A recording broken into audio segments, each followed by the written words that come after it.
If you are anything like me, then you love to experience new places and new cultures, and you especially love to try out the amazing foods that make a place unique. And you know what? You can do that without ever leaving your kitchen. My name is Julie Cockburn, and I have made it my mission to discover as many flavors and dishes from around the world as I can and show you how to recreate them in your own kitchen. So join me, won't you, as we experience a taste of the place.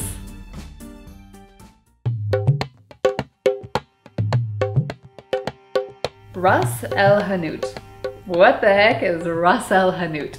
Ras El Hanout is a Moroccan spice blend that means head of the shop or top of the shop. In other words, the best spice blend that a particular spice merchant is making. And many consider Ras El Hanout to be the defining flavor of Moroccan cuisine. It's very earthy, a little bit sharp, definitely aromatic, and it has a really nice warm undercurrent.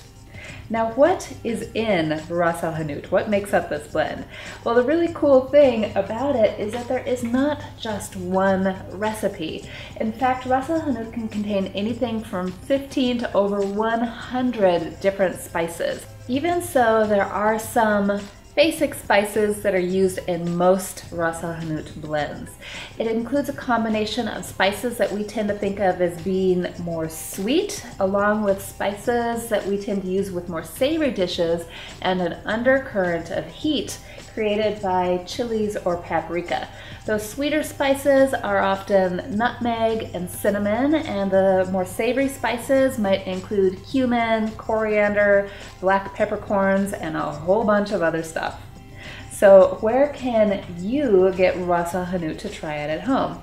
Well, you can of course make your own Ras El Hanout. There are a bazillion recipes online. Just do a quick search and find one that appeals to you. And if you go that route, what I recommend is that you actually buy the spices that you're going to use, buy them whole, and then toast them and grind them right before putting your mix together.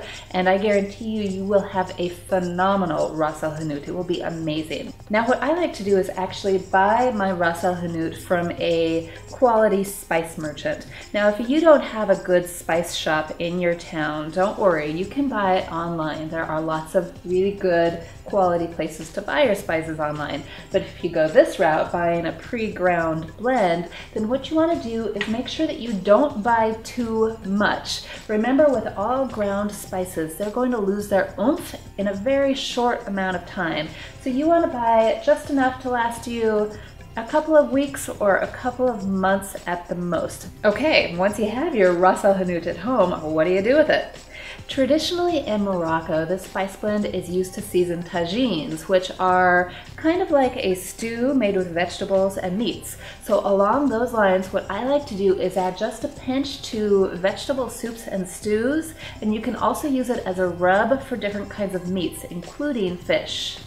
But here's the important thing to keep in mind the first few times that you use it. This spice blend has a lot of flavor, so the first time you try it out, use just a little bit. Then taste your dish, see how it tastes, and if you need a little bit more, add some in then. Okay, that is it for this episode of the Taste of the Place Spice Journal. If you have enjoyed, then please hit the share button and send this on to all of your foodie friends. Until next time. Look at that beauty. Ooh. And many consider Ras El Hanout is that there is not just one recipe. There is not just one recipe.